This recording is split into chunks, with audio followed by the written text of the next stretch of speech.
Know the person. To really be able to read someone, you have to know them well. By getting to know someone personally, you'll have a better idea of what their likes or dislikes are, what their common habits are, and what is or isn't necessarily a tell.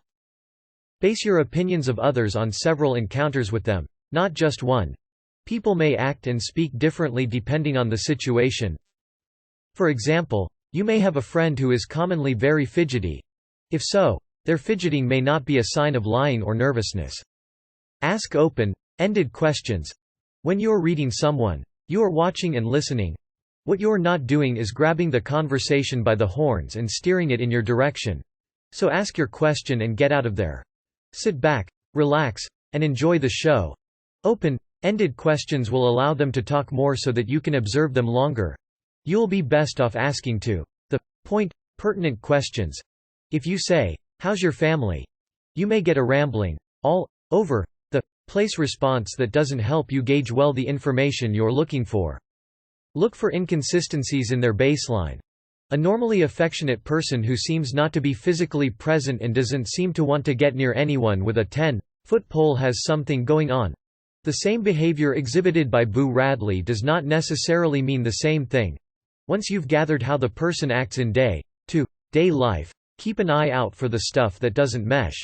If something doesn't seem to add up, you'll have to ask why, at least initially. They could simply be exhausted, had a fight with their significant other, got yelled at by their boss.